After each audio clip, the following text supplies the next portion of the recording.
আলাইকুম, আপনারা সবাই কেমন আছেন? প্রতিদিনের মতো নিয়ে আসলাম একটা নতুন ভিডিও। তো এখানে মুরগি আনা হয়েছে, মুরগি কেটে নেওয়া হয়েছে। তো আপনাদের সাথে একটু শেয়ার করছি হঠাৎ করে কে আসলো আমাদের বাসায়, যেই কারণে এত আয়োজন। তো এখানে পিঠা ভাজা হচ্ছে, অনেকগুলো ভাজা হয়েও গেছে। এই যে এখন আবার পিঠা দেওয়া হচ্ছে।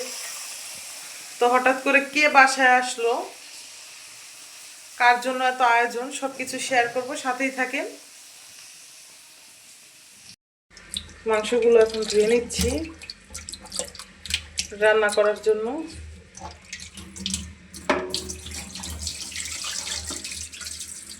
তো মাংসগুলো কি করবা মা? রোস্ট। তো রোস্টের জন্য যে পিস পিস করে কেটে নেওয়া হয়েছে রোস্ট করার জন্য। তো এখন সব কিছু দিয়ে এটাকে মনে হয় ভাজবা মা? হ্যাঁ, ভাজবো। এই তো লবণ দিয়ে মাখিয়ে নিতেছি। এটার মধ্যে তো হলুদ দেয় না, না? না।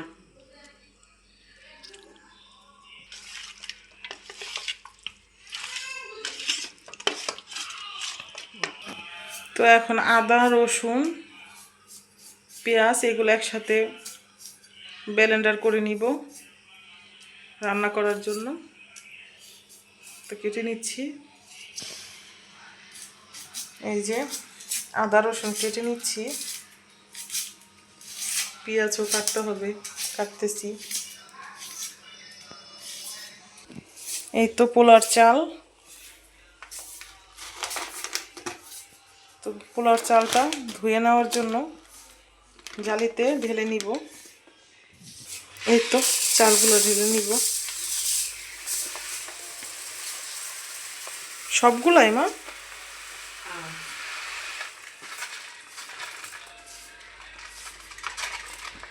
এই তো চালনিতে ঢেকে নিলাম, সরি ঢেলে নিলাম। তো এটাকে এখন ধোবো।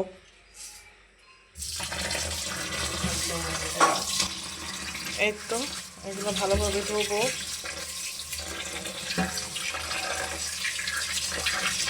এই তো ব্লেন্ডার করার জন্য পেঁয়াজ মরিচ, সরি পেঁয়াজ মরিচ না তো কি আর বলবো, মানে আমার যখন আর। তো মাংসটা ভাজার জন্য তেলের মধ্যে ছেড়ে দিলাম, রোস্ট করা হবে তার জন্য। তো মাংসটাকে খুব সুন্দরভাবে ভেজে নিব। এই তো দেখুন কালারটা চলে আসছে, সুন্দর একটা কালার চলে আসবে, লাল লাল লাল লাল করেই ভেজে নিব। তো কে আসলো আমাদের বাসায় হঠাৎ করে, হঠাৎই বলা যায়, সারপ্রাইজের মতো। তো ভিডিওর সামনে আসলো না খালামণি, এই কারণে দেখাতে পারলাম না। এখানে পোলাও রান্না করার জন্য তেল, পেঁয়াজ এগুলো বসানো হলো, পরিমাণ মতো তেল দেওয়া হচ্ছে। তো পেঁয়াজটাকে খুব সুন্দরভাবে তালা তালা করে ভেজে নিতে হবে, খুব সুন্দর একটা কালার আসবে, লাল লাল। তো ভাবলাম আপনাদের সাথে একটু শেয়ার করি, কারণ ওইভাবে এখন আর কন্টিনিউ করা হয় না ভিডিও, সময় সাপেক্ষের জন্য। এই তো মাংসগুলো প্রায় ভাজা হয়ে গেছে, এদিকে পেঁয়াজও চালা চালা হয়ে যাচ্ছে। এই তো মাংসগুলোর একদম পারফেক্ট কালার চলে আসছে। তো এবার মাংসগুলো উঠিয়ে নিচ্ছি, আরও আছে, এরপরে আরও দেওয়া হবে। তো সাথেই থাকেন, দেখতে থাকেন রান্নাটা লাস্ট অবধি কীরকম হয়। আর খেতে চাইলে চলে আসবেন। পেঁয়াজটা কিন্তু একটু হালকা লাল লাল চলে আসছে। এই তো মাংস ছিল আরও, তো সেগুলো দিয়ে দিচ্ছি ভাজার জন্য।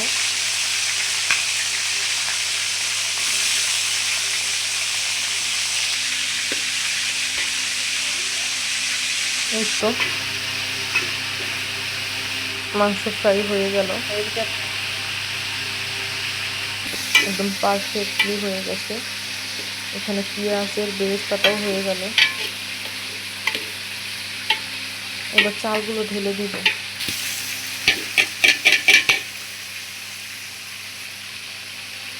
পরিমাণ মতো নুন,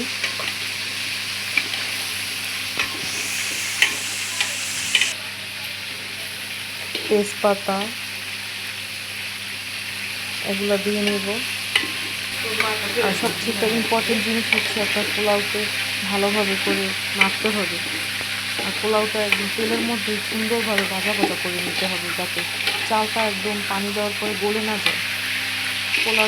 পোলাও ভাতটা কিন্তু আসলে গলে গেলে কিন্তু আঠা আঠা হয়ে গেলে ভালো লাগে না, ওইভাবে একটু ছোলা ছোলা থাকলে ভালো লাগে। তো এই যে আমি চালা চালা করে নিব, একটা লাল কালার চলে আসবে, দেন পানি দিয়ে নেব। পানি দেওয়ার জন্য পানি নিচ্ছি, পরিমাণ মতো পানি দিয়ে নিব।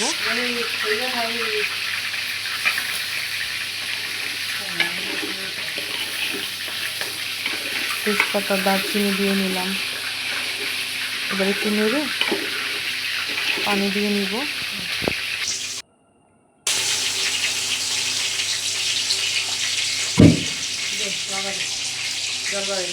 সবাই কোন জেলা থেকে দেখছেন কমেন্ট করবেন, আমাকে সাপোর্ট করবেন, ভিডিওগুলো শেয়ার করবেন, চ্যানেলটা সাবস্ক্রাইব করে দিবেন।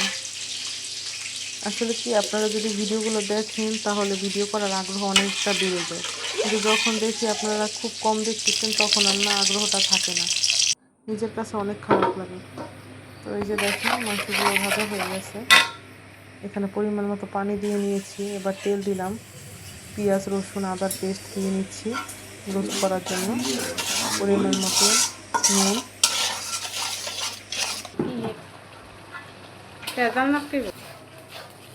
মশলাগুলো ভালোভাবে কষিয়ে নিচ্ছি। যেহেতু রোস্ট হবে এই কারণে মরিচের গুঁড়া, হলুদের গুঁড়া কিছুই দেওয়া হয়নি। এবার তেজপাতা দিয়ে নিলাম। মশলাটা ভালোভাবে কষানোর পরে মাংসগুলো দিয়ে নিব। তো আমার মায়ের হাতের রোস্ট কিন্তু অনেক বেশি মজা, আর পোলাওটা অনেক বেশি মজা হয়, একদম ঝরঝরা হয়, খেতেও অনেক বেশি মজা লাগে। তো এই তো তেলগুলো সব উপরে চলে আসছে মশলার। তো এবার মাংসগুলো ছেড়ে দিব। ও আচ্ছা, এখানে দুধ দিয়ে নিল আগেই। দুধ দেওয়ার পরে দুধ দেওয়া হয়েছে, দুধের সাথে মিক্সড করা হয়েছে টক দই। তো ক্লিপটা নিতে ভুলে গেছি। এবার মাংসগুলো দিয়ে নিব। সুন্দরভাবে মাংসগুলো দিয়ে নিচ্ছি যাতে ভেঙে না যায়। একটু সঙ্গেই থাকুন, আপনারা দেখেন লাস্ট অবধি রান্নাটা কেমন হয়, কার কার খেতে ইচ্ছে করে। সবাই চলে আসবেন, সবার দাওয়াত রইল। কালারটা কিন্তু এখনই দেখেন অনেক বেশি সুন্দর আসছে। তো অনেকক্ষণ রেখে দিব যাতে করে পারফেক্ট ঘন হয়। ঝোলটা যদি ঘন না হয় তাহলে খেতে কিন্তু এরকম ভালো লাগে না। এক সাইডে রোস্ট হচ্ছে আর এক সাইডে পোলাও। তো পোলাওটা হয়ে গিয়েছে, ওটাকে নামিয়ে রেখে ঢেকে দিব। রোস্টটা এখনো হওয়া বাকি, কিছুটা হয়ে গেছে। ভালোভাবে নেড়ে দিতে হবে যাতে লেগে না পড়ে। তো টকবক করতেছে, দেখতেছেন। ঝোলটা একটু ঘন হতে হবে। তো আমি একটা মাংসের পিস উঠিয়ে নিলাম, অনেক বড় বড় করে কেটেছে। যে আর একটা, এই তো পারফেক্টলি হয়ে গেল, একদম গাঢ় ঘন। একটু হালকা করে চিনি দিয়ে দেওয়া হলো স্বাদের জন্য। অনেক গাঢ় হয়েছে ঝোলটা। তো এই ঝোলটা আমরা খেতে অনেক বেশি পছন্দ করি। এই সাইডে পোলাও হয়ে গেছে।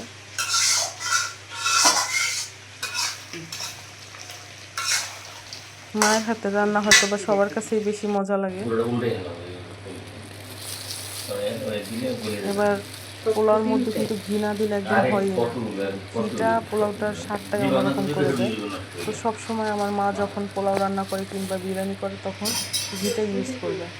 ঘিটা না দিলে ফ্লেভারটা ওরকম সুন্দর চলে আসে না। তো একটু ঘিটা দিয়ে তারপরে সমস্ত ভাতে নেড়ে দিয়ে সুন্দরভাবে নেড়ে দিব যাতে সবগুলোতে লেগে যায়। দেখতেই পাচ্ছেন ধোয়া উঠছে, দেখেই তো খেতে ইচ্ছে করতেছে। এই তো দেখেন আমার খালামণি যে চলে আসছে আমাদের বাসায় হুট করে। এই তো খাবার রেডি হয়ে গেছে, তো এখন খাবো। সবাই আমার চ্যানেলটা লাইক সাবস্ক্রাইব করে দিবেন, সাপোর্ট করবেন। আল্লাহ হাফেজ।